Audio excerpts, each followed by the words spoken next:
Nós estamos no Salmo 129 agora. O cuidado de Deus para com Israel e para com todo o povo. Eu tentei lembrar se nós já estudamos isso aqui na igreja, não consegui lembrar. Daí eu recorri aos vídeos e eu vi que o último era 128. Então,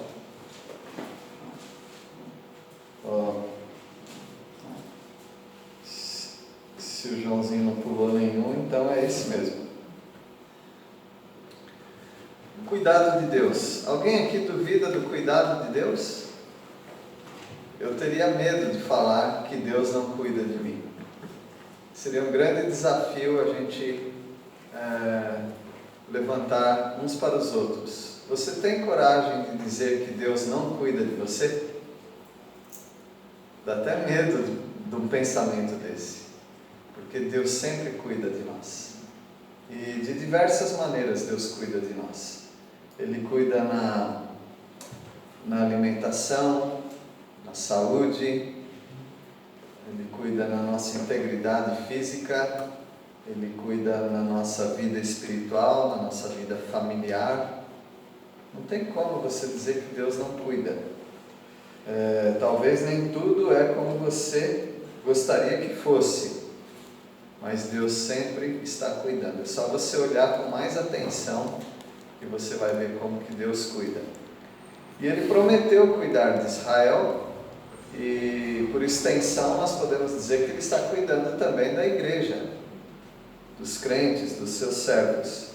Ele cuida em quais situações, Ele cuida em quais estados que nós estamos. Ele cuida quando nós estamos na angústia, versículo 1, Salmo 129, versículo 1. Pode ler alguém? Eles me trataram com brutalidade desde que eu era jovem. É a queixa de Israel. Israel sempre foi tratado com brutalidade. Israel sempre foi odiado, ou como nação sempre foi odiada. Sempre há motivo ou não importa, sempre a nação de Israel foi odiada.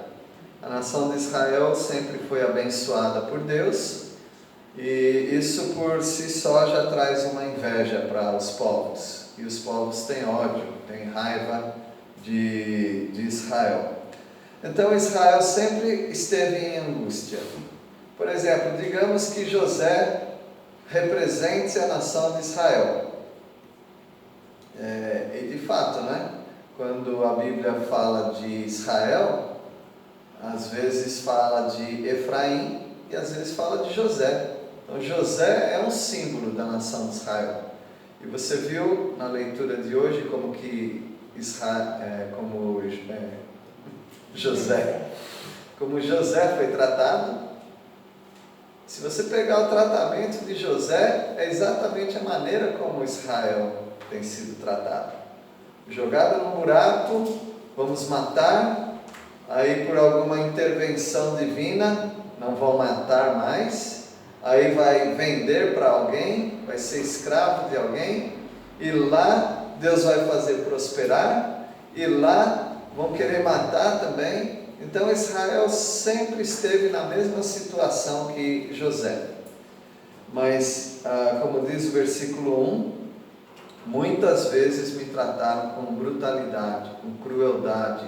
Muitas vezes me angustiaram desde a minha mocidade. Assim é a nação de Israel.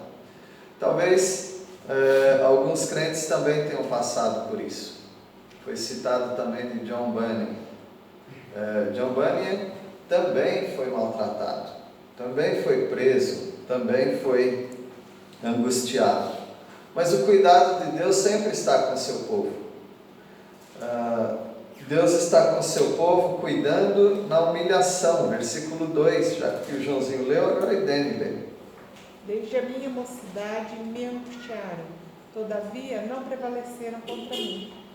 Na humilhação, a nação de Israel teve o cuidado de Deus. Nunca conseguiram prevalecer contra a nação de Israel.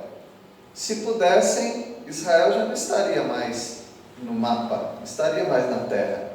mas Deus sempre protegeu a nação de Israel, mesmo nessa humilhação. E você? Talvez você já tenha sido humilhado algumas vezes. Talvez não tantas, mas quantas vezes você precisa ser humilhado para sentir na pele o que é humilhação? Uma vez só já é suficiente. Mas Deus cuidou de você na humilhação. Deus cuidou também do povo, tanto Israel quanto a igreja, quanto você. Deus cuidou na dor. Tânia, pode ler, versículo 3. Sobre o meu dorso lavraram os arredores, nele abriram longos sulcos. Isso, agora lê de novo, direitinho. 3. Sobre o meu dorso lavraram os aradores. Aradores. Aradores. Isso. Aradores. Nele abriram longos sulcos. A nação de Israel passou por muita dor. Agora pensa em arado. Os aradores, eles aram. O que eles fazem com a terra? O que um arador faz com a terra? O que o arado faz com a terra? Cava, rasga, faz um sulco. O salmista usa a figura de um arado para falar como que estavam as costas dos judeus. Os chicotes fazem o que nas costas? Sulcos também. Então, no meu dorso, os antigos falavam na minha pá, a pá, as costas, no meu dorso lavraram os aradores, ou seja, os chicoteadores. Não passou um arado, mas deu de chicote e fez aquelas marcas. Nele abriram longos sulcos. Será que Deus não estava vendo a nação de Israel? Sim, estava. O próprio apóstolo Paulo, ele disse: não me molestem.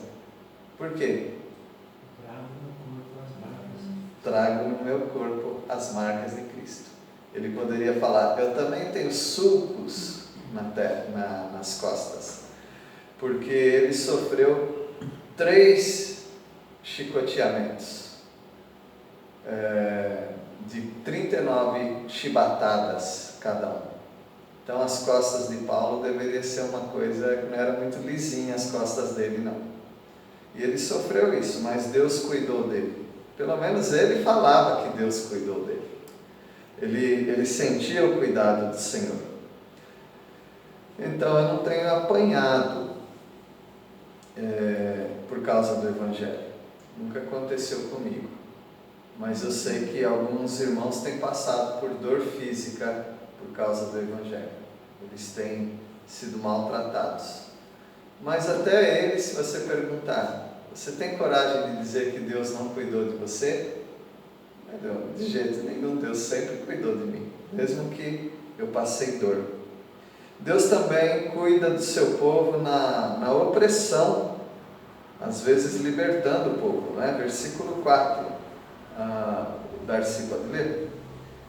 O Senhor é justo, Ele desfez as cordas dos ímpios. Deus é justo. Quando o povo de Israel estava sendo oprimido, muitas vezes eles foram amarrados, manietados, como diz na Bíblia, né? Amarrados pelas mãos, outras vezes amarrados pelo pescoço, na verdade com correntes. Mas o que Deus fez? Ele cortou as cordas dos ímpios. Ele libertou o povo. Ele libertou dos 2 cativeiros. Eu sei que a gente fala que no cativeiro do norte não houve libertação. Não, nós não vimos o povo voltar, mas o povo foi liberto.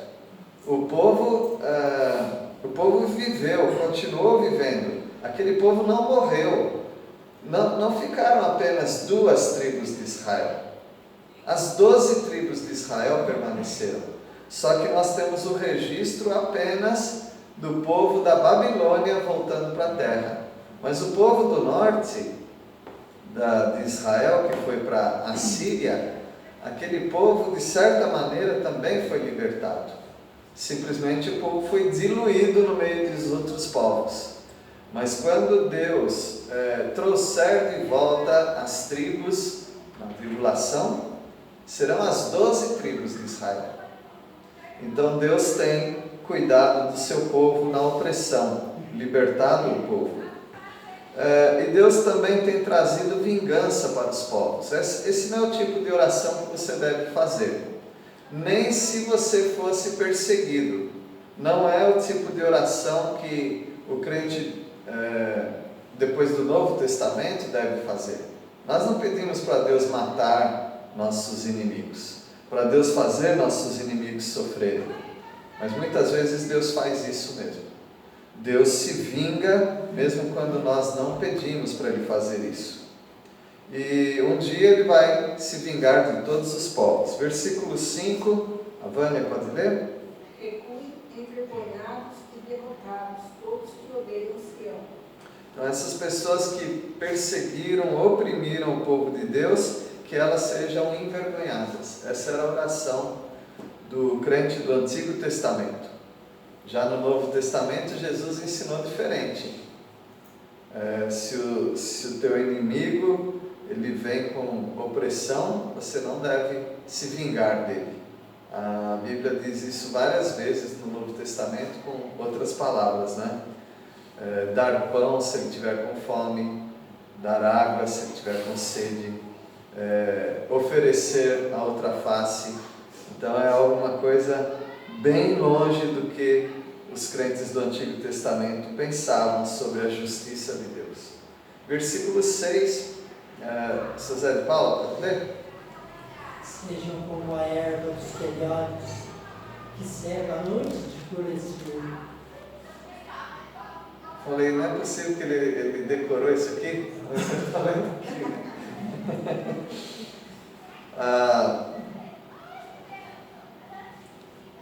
Vocês já viram... Bom, é comum no Oriente Médio aquelas lajes chamados eirados. Não é igual ao telhado com queda de água, né? É uma laje. E naquela laje nasce matinhos. Então aqueles matinhos muitas vezes são chamados de isopo. A Bíblia fala sobre isopo.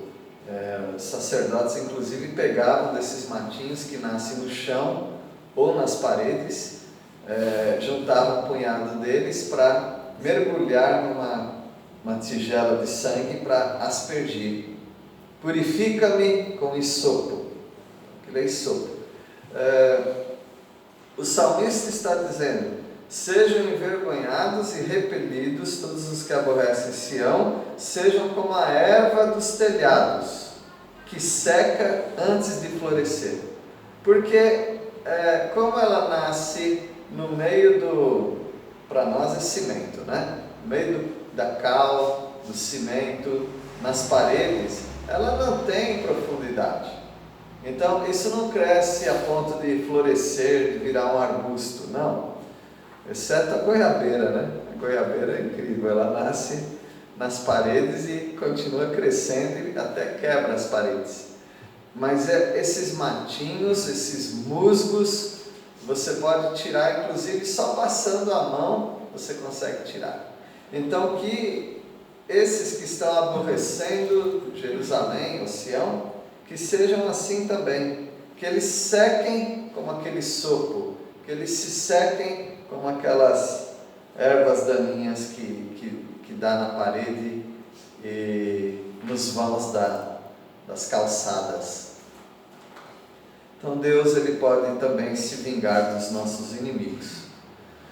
Ele pode também, mostrando o cuidado dele para conosco, nos abençoar e reter a bênção para essas pessoas que estão fazendo o povo de Deus sofrer. Versículo 7.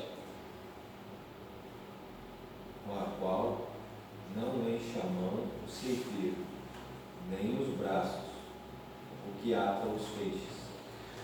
Então, ainda falando desse matinho que nasce na parede e na laje aí das casas, né, no chão, não dá para encher a mão daqueles matinhos como se fosse um grande feixe.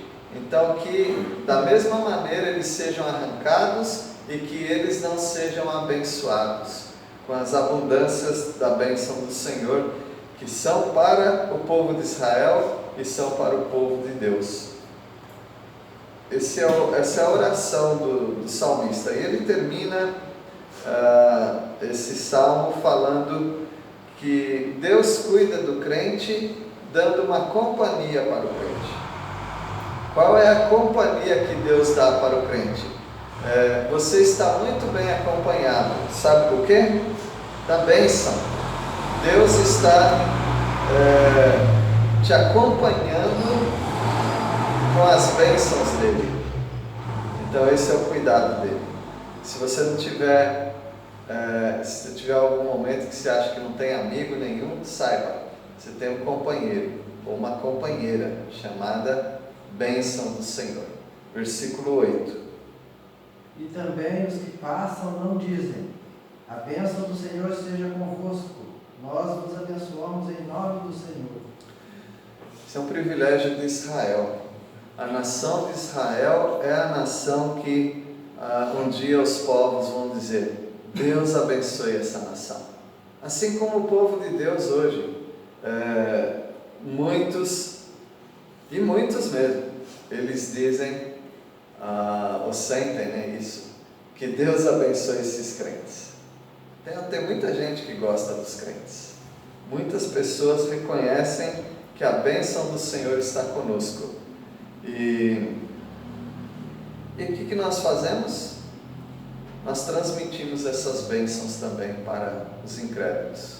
Nós queremos mostrar para eles que nós os amamos e nós fazemos várias coisas para mostrar isso. Então esse foi o cuidado de Deus para com Israel. Vamos ver mais um salmo, Salmo 130. Agora o tema é sobre perdão.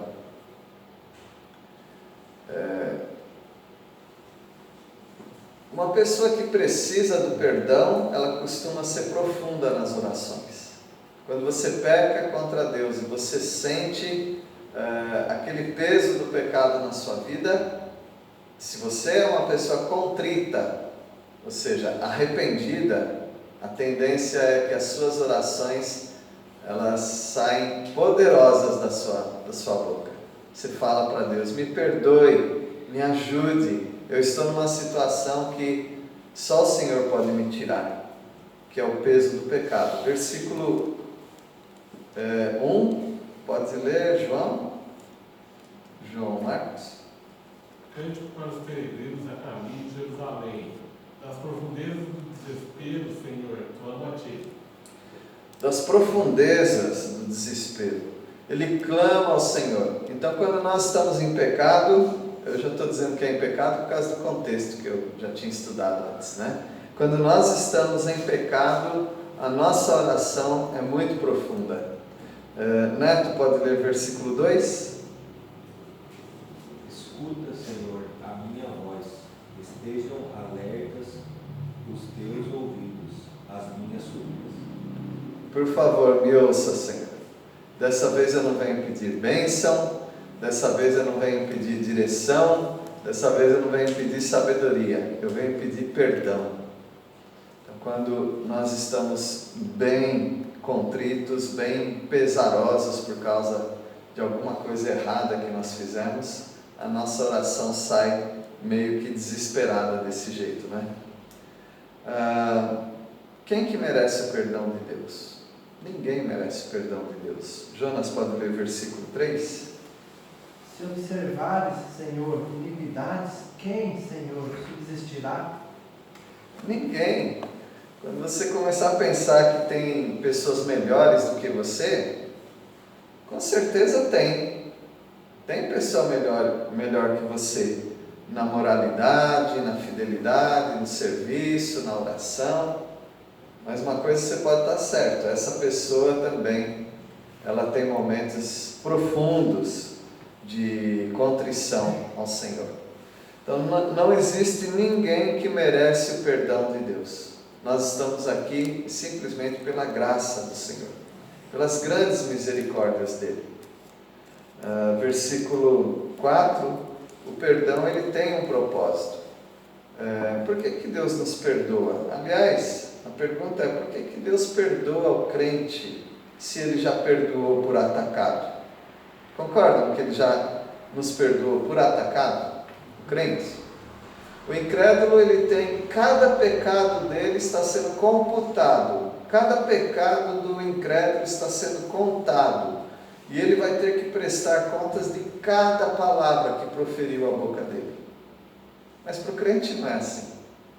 Na cruz o Senhor perdoou os seus pecados do passado, os pecados que você está cometendo agora e os pecados que você ainda vai cometer. Então, por que o crente é perdoado? Por que nós pedimos perdão a Deus? Por que nós confessamos os nossos pecados se todos eles já estão resolvidos? Talvez, não tenho total certeza, mas talvez o versículo 4 explica. O perdão de Deus ele tem um objetivo: incitar ou cutucar você para o temor a Deus. Cada vez que Deus me perdoa, que eu confesso meu pecado e recebo perdão, eu temo a Deus. Por quê? Eu não merecia. Ele poderia me fulminar, mesmo como crente. Mesmo como crente, ele poderia me matar. Mas o Senhor mais uma vez foi misericordioso. Então eu vou temer ao Senhor. Pode ler, Val, versículo 4. Mas contigo está o perdão, para que sejas temido. Isso. O perdão está com Deus. Qual o propósito disso? Por que Deus perdoa? Para que as pessoas temam a Deus. Quando Deus te perdoa, não é para você ficar todo libertino. Ou seja, Deus me perdoa mesmo, eu sei que da próxima vez Ele vai me perdoar e da outra também. Uma hora Ele pode te matar.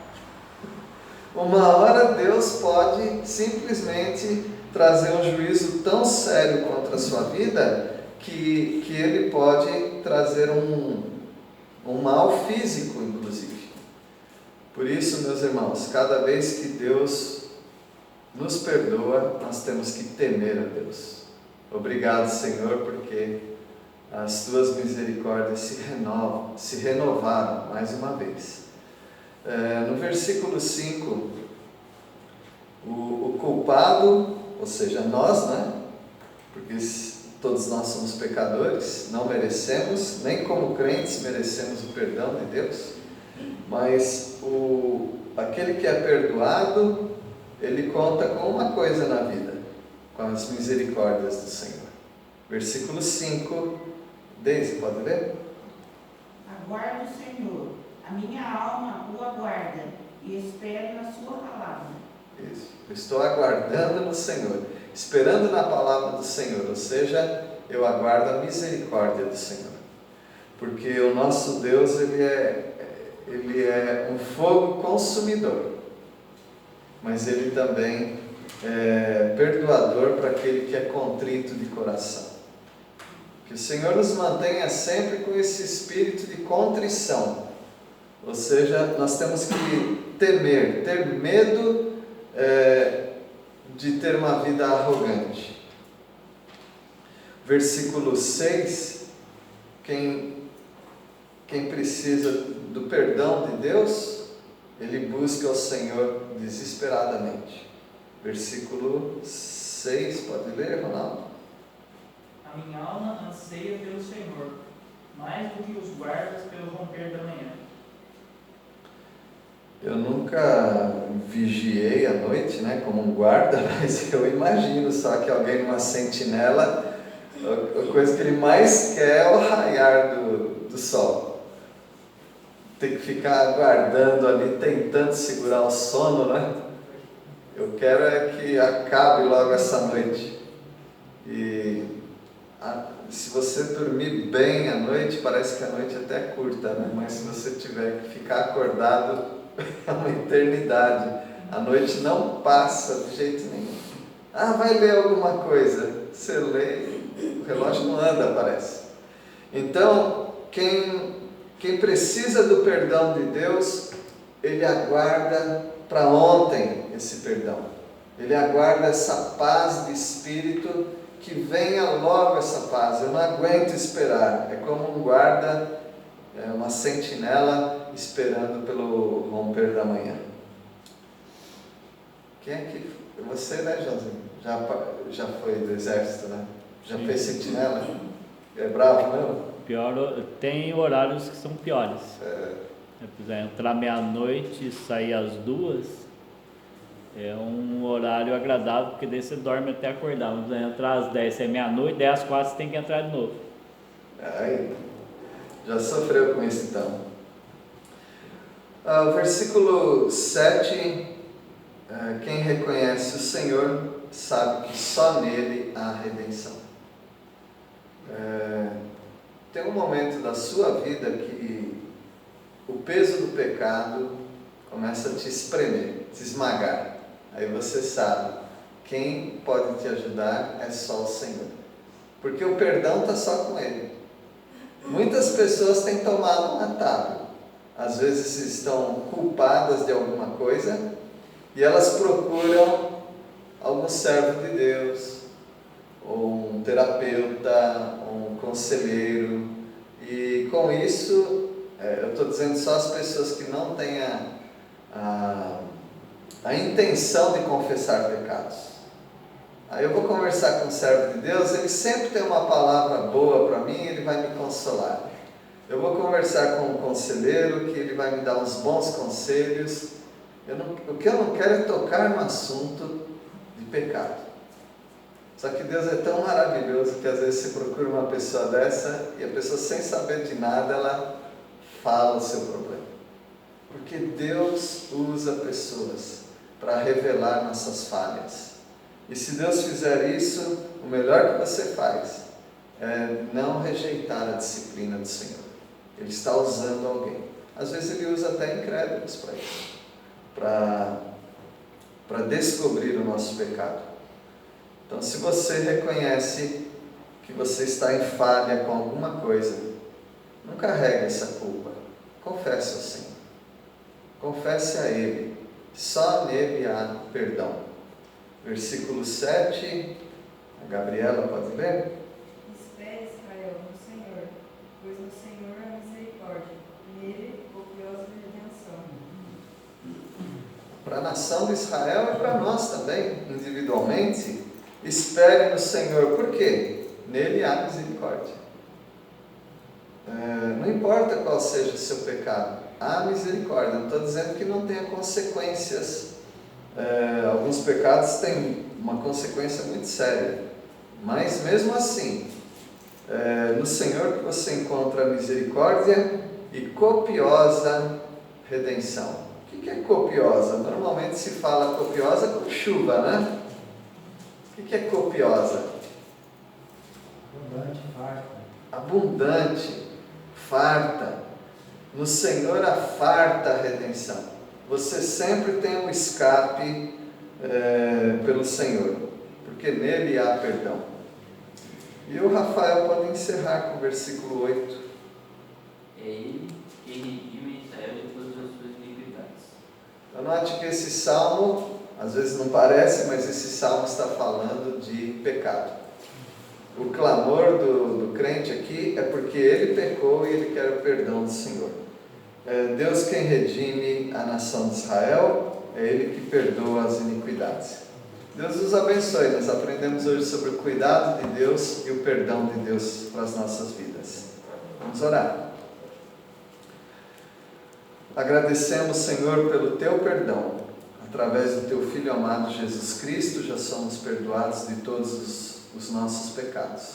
Mas, ó Deus, às vezes nós temos, como crentes mesmo, alguns deslizes. E nós precisamos confessar ao Senhor para obtermos a justiça do Senhor e e a purificação completa das nossas vidas. Pedimos, ó Deus, que nos faça sensíveis quando isso acontecer. Que ninguém precise nos repreender, ó Deus, que nós mesmos auto-julguemos quando estivermos em pecado e confessemos ao Senhor. E dessa maneira, Deus, nós podemos ter liberdade para orar, liberdade com os irmãos e aquela paz e tranquilidade que só o Teu Santo Espírito pode dar. Agradecemos por esses textos sobre o Teu cuidado e o Teu perdão. Em nome de Jesus que oramos. Amém.